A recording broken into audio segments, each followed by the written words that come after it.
Hello, Sun Devils. My name is Tanvi Raorane. I currently work for JP Morgan Chase as Vice President at Risk.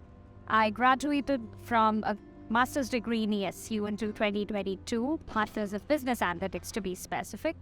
Prior to ESU, I had about 8 years experience, and along with my master's, it was a good combination, which is where I can talk more about my job profile today.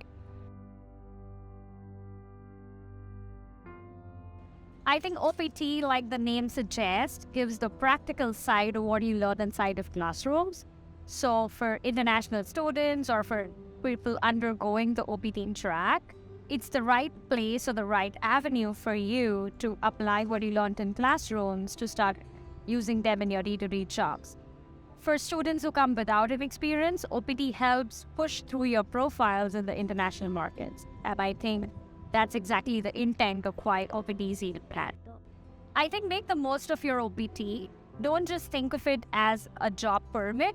Don't just treat it as an entry to the job market, but treat it as a time to build up on your profile. Again, going back to students who are fresh in the market, this could be your first job in the United States, first job overall in your career. So treat this as an experience rather than just going for fancy titles or more money or fancier, goals that you might have for 20 years down the line.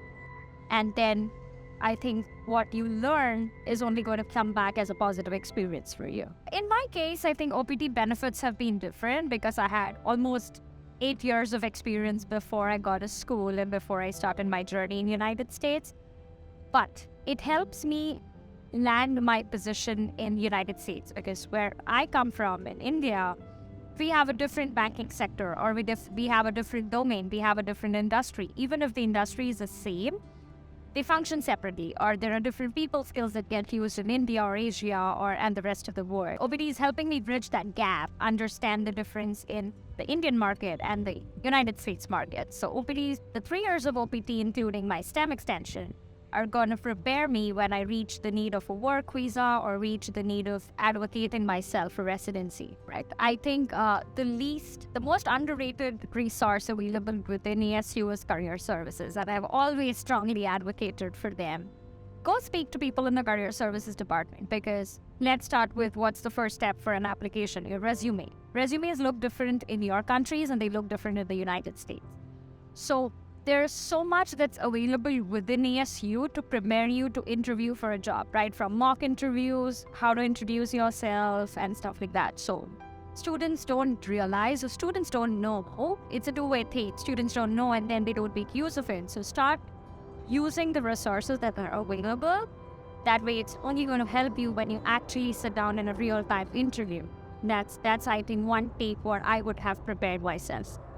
Correct. I think I prepared myself for what may come in a full-time opportunity, and how I prepared myself is by doing an on-campus job while I was at ESU because I had a career gap of 2 years before starting school, and I was new to the United States. I didn't know the language that was spoken here or the accents that were used here, and most of international students get relieved to that. No matter how much good English we speak back in the country, when we get here, we do have difficulties. So I utilized my time to get used to the workspace or the work culture or the communication so that when I reach an actual full-time job, I'm a little more prepared than the rest of the students. Like I've said, there's so much within school that students don't know about.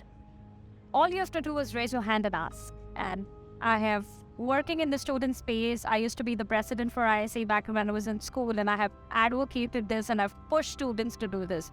Please raise your hand and ask school for help because I can vouch that there's so much available that you'll be surprised. You don't know there's so much available because you barely look out of your academics or your class. And I don't blame you for that because you're so focused on your degree. But don't hesitate to ask for help. Don't hesitate to go to a staff member or say hello and let them know your problems because they will help you. And I can promise you that.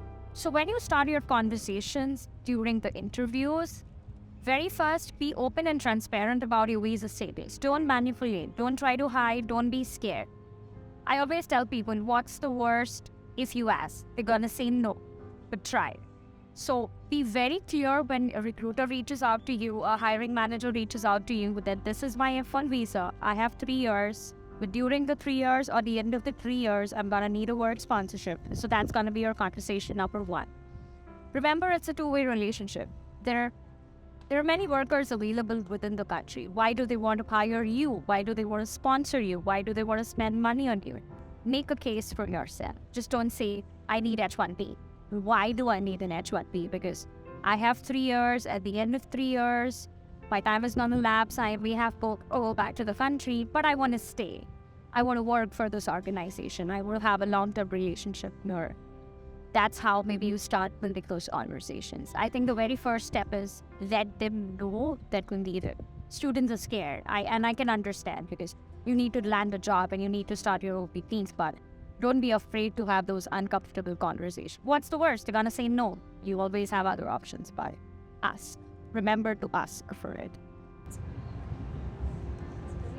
She's smiling all the time. I can't stop. I'm just so impressed. Thank you.